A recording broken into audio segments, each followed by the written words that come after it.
It's okay. There's so many stories. Oh yeah. I mean, like I said, I grew up like I didn't know that they didn't exist. Right. You know? Good morning, Americans. It's Friday.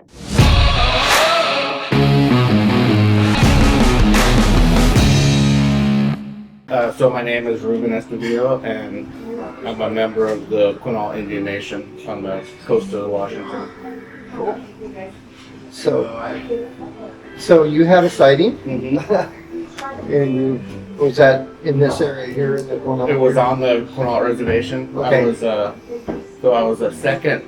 I'm a fishing guide, and when we have large groups, we work together with other guides. And I was a second guide for another boat. I was second boat for another guide. We had a big group, and so where I lived in Moklitz, which is right on the border of the reservation. And he was meeting the clients in the village of Tohola, and where he fishes, he leaves his boat in the water on the north side of the Quinault River. And where I live, I use the south side of the river just because it's where I fish and camp, and it's easier than going all the way around. Yeah. So I said, well, I'll just go in on my side, rock my boat in, run down, pick my guys up. So he said he was meeting, this is John Bryson, Tater Bryson. He's having a sighting. So he said he was meeting him at 7, I think, and going upriver. So I headed in on the south side. I was on the Aloha main line, which is the first 4-way on the Moklitz Highway if you're coming from the beach side from 109.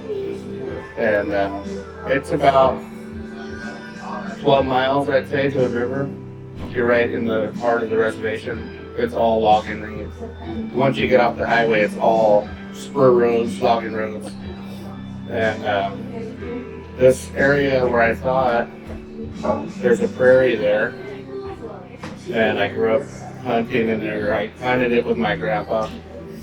And and I've been on that road a million times. Like, that's the first logging road from where I grew up. So, like, riding my dirt bike, and I've been on that road a million times, going to the river, camping, and so anyway, regular day, it was about 6:40. It was April 6th, 2013. I was listening to the news, drinking coffee. It was just starting to get light out. Kind of misty, so I had the wipers going. It wasn't quite fully light, but it was probably more light than dark at that point. And towing my boat, and I just came around the corner, and there's this race stretch that goes through that prairie, Baker's Prairie, and there's like bushes, alder, vine maple, willow along the road, and anyway, got around the corner, and it was standing right in the middle of the road, probably 100 yards away. And at first I thought it was a tree. Like, it looked to me, because it had a real pointed head, like more than you would. Like, it had to have been its hair. It couldn't have been its head. It was like a tree, like a Christmas tree. And lean. It wasn't. Ape-like or gorilla-like. It was real lean.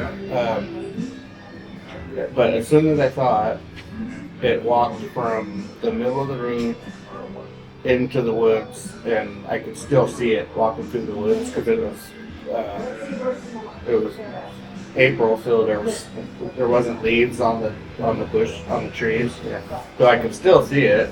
And I wasn't thinking Bigfoot. My brain said that, to me it was like the top of a evergreen tree broke off and like stuck in the ground. That was my first, like, what my brain said. And anyway, I was doing about 30 miles an hour, 25, 30 miles an hour. So I got up to where it went into the woods within a few seconds. And I rolled my window down. And when I got to where it was, there was an elk trail right there. And so it was like real thick, you know,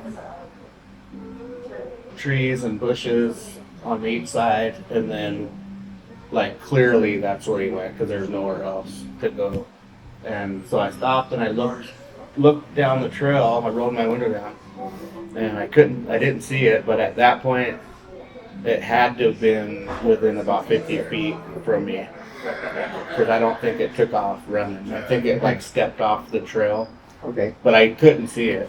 But it was grayish brown, and what struck me was the way it walked. It just glided like a ghost, like just real fluid, like it didn't have a swing or sway in its gait. Yeah. It looked like it was standing on a conveyor, but just real fluid. And anyway, I remember just some family friends had a sighting on the same road, and she posted it on her Facebook page, and she just said, like, we just saw Bigfoot, you know. And I kind of went through all the comments. I didn't say anything, and because you see it where I'm from, you see it a couple times a year where somebody will have a encounter. That damn Sasquatch. Squatch